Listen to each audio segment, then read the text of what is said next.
There's probably enough there in the body of work. You want to go out and win. It's the last game of the season, so we know San Jose is competing to get into the playoffs. We know they have to win in order to ensure that. So it's a team we haven't beat, and again, it's a great opportunity. I'd say that's the biggest thing. There's been too many missed opportunities this year, and this is another opportunity to end the season in a good way, and again, deter their ability to get in the playoffs. Okay, and you talked after the LAFC game about possibly minutes for Fogarty, possibly minutes for Craig. Any indication on which? Yeah, they probably won't see minutes in this game. I think CJ's going to probably play with his team in the finals, and I think for Brandon it was great. He got games with U23s against Japan, and who else did they play? Mexico. So those were good minutes for him. He just got back yesterday, as did Leo. So maybe he sees some minutes. I think there's certainly opportunity for Brandon. We'd love to get him on the field. There's no doubt about it. His quality lines up with how we play. He's a young player that hasn't seen minutes, so at some point that's the stepping stone he needs. You talk about the Austin FC, CJ going to play with Austin FC too. Yeah. What do you think about their performance the whole entire season, and what do you think that the outcome is going to be this Sunday? I think they'll win. I think they're a very good team. They're very good defensively. I think Damian Loss has had an extremely good year. That's put him in a position where he's now our second keeper. He's been on the bench. Obviously, he'll play in that game for Austin too. I think CJ in a like situation. I think he came in this year. He was extremely unfit, a little bit unsure of himself in this space, and the ability to now adapt and live with the Austin FC2 team allowed him to grow and certainly mature and learn to understand how we play, and thus he's also seen more minutes and more time with the first team. So I think that's exactly what the second team is for, and it's proved and paid dividends for a number of players. You mentioned how Leo's got minutes for the international play. When you watch him in that type of atmosphere, is it more like fan-wise, or are you still like in coach mode? Like, what do you think? It's always coach mode. It's hard to it's hard to disconnect. I watch my 13-year-old daughter play games, and it's hard to disconnect from the coaching side of it. But it's good to see Leo out there. He's an international player.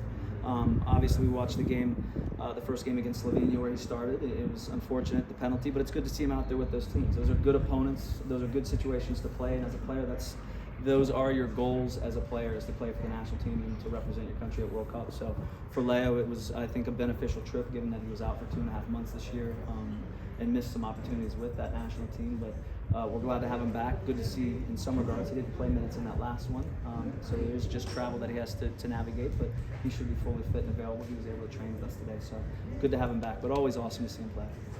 Would you rest Drusy and some of the other guys who've had injuries this week, or no? No, there's no resting. These guys got plenty of time to rest in the off season.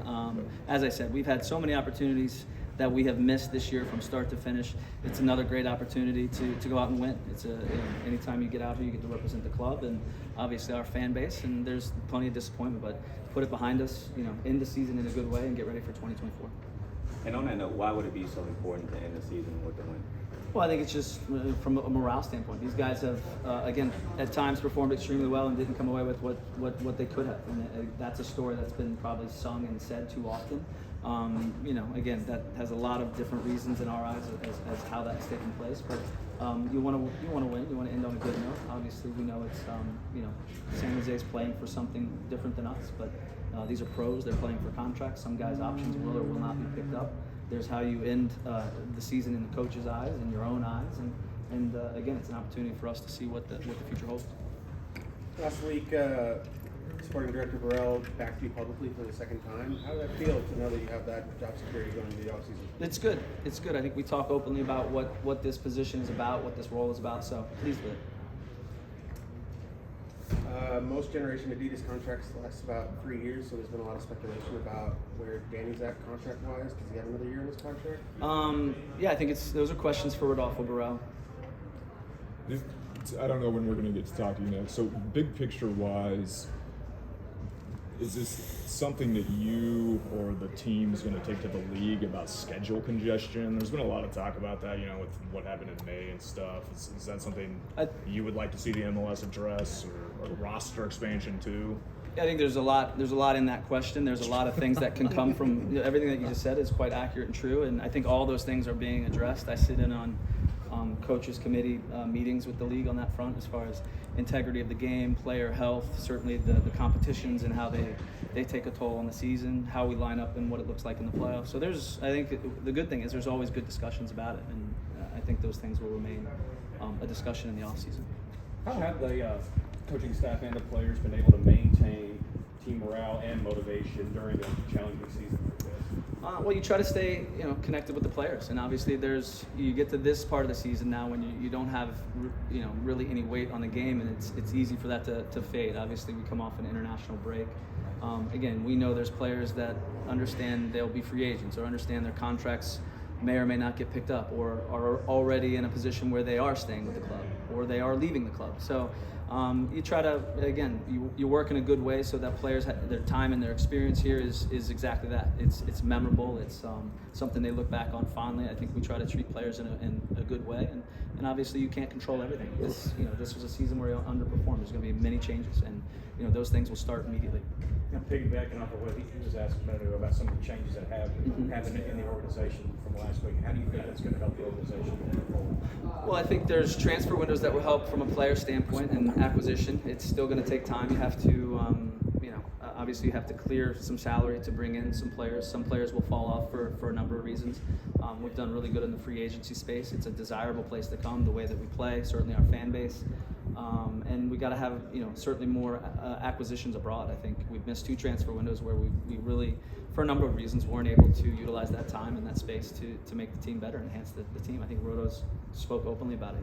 He's enhanced the scouting and recruitment side. He's on the phone talking about current deals for players inside the league, and those things will continue. And it's not the fun side of it, but it's the real side of it. You have to perform, and that's players and coaches, or we live with the consequences, and sometimes that's changes in players, changes in staff. So we're all aware of that. In regard to the success that Austin FC2 has had, obviously playing for a championship this weekend, for a relatively new fan base, how often does success at that level translate to eventual success and to the next? Yeah, I think the goal of the Austin FC2 team is to provide an atmosphere and certainly some symmetry to the first team, where they can now step from that environment into our environment and perform. There's a big distance between what Austin FC2's level of play is compared to the first league, and it's not to belittle that, it's just that's the reality. And these are 17, 18, 19, 20-year-olds playing against each other, and these are men that play internationally for their countries and have been in the league for a long time. So again, we are extremely pleased with what's happened with a number of our young players, and that's what we didn't have that last year for the Kip Kellers and certainly Damian Loss, and that's what that provides. It's an area to play games, to feel the stress, to have success, to have failures, to keep building, and now ultimately to be able to play in a situation where you're playing the reigning champions for a title at their field. And I think those experiences also lend to the players' ability to grow and mature, not just emotionally, physically, but tactically and technically to what our level looks like. Yeah, since we last talked to you, Sean Rubio left the club, goes back to Toronto. So obviously you had some work with him on the sporting side of things first part of the year. He was pretty instrumental, I believe, in building Austin FC2.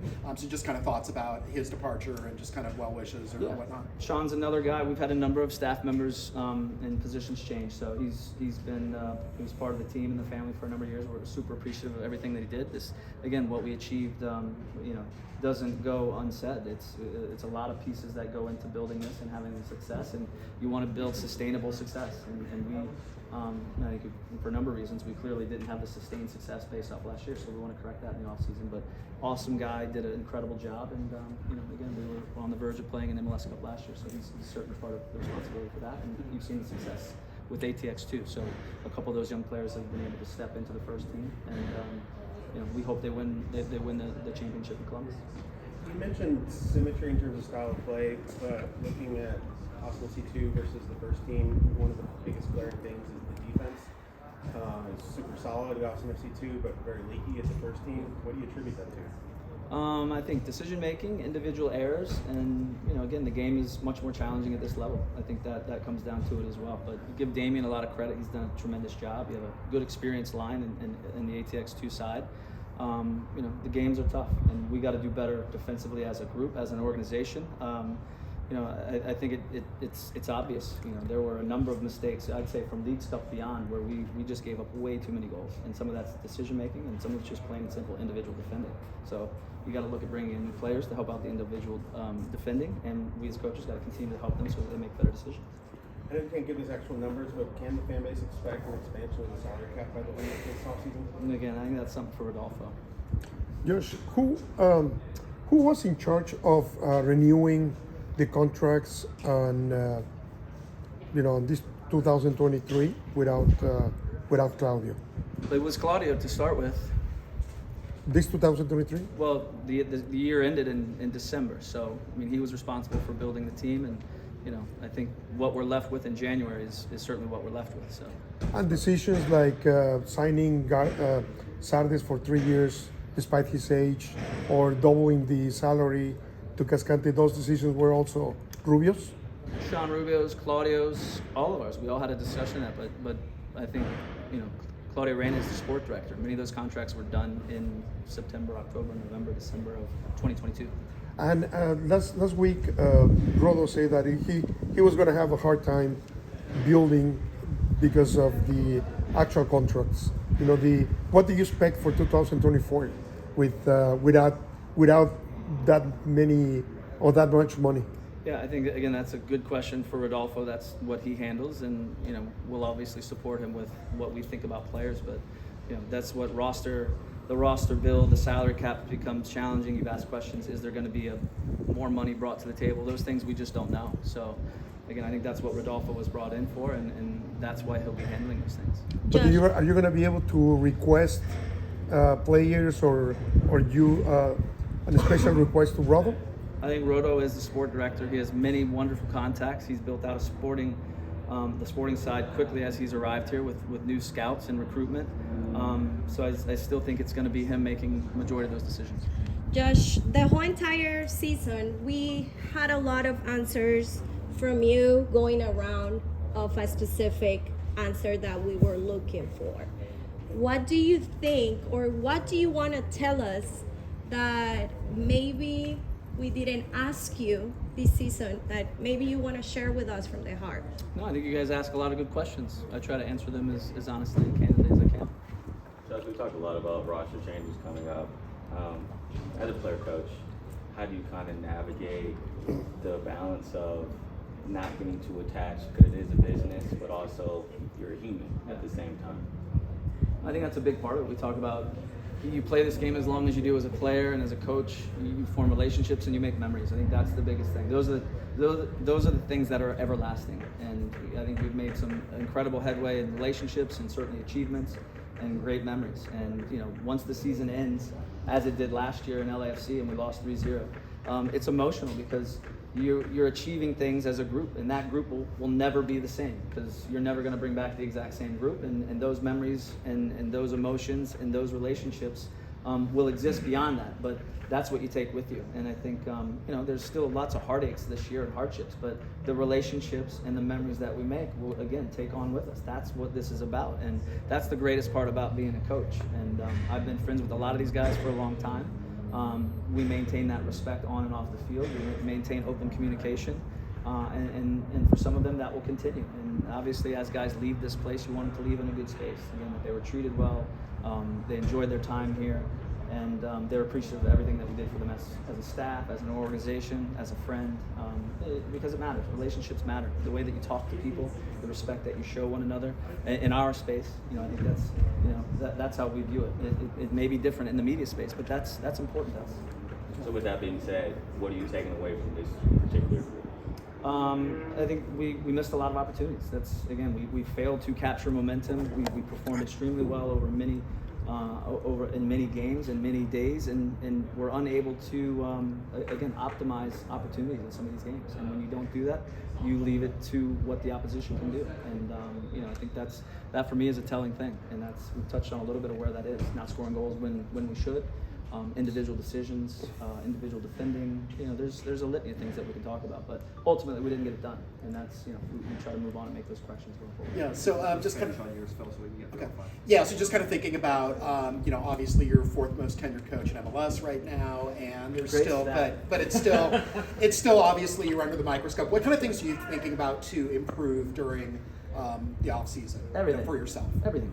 We look and we do a deep dive on everything, as we did in year one, as we did in year two, and we'll do the same now. So in terms of your coaching, though, just in terms of things you could learn, things you could. Everything. You name it. It's there. Josh, you Sorry, you Jorge, mentioned. we're going to cut there so we can get to the five, all five people who got to speak. Can I have Thanks. one more? I told Phil last time. Sorry.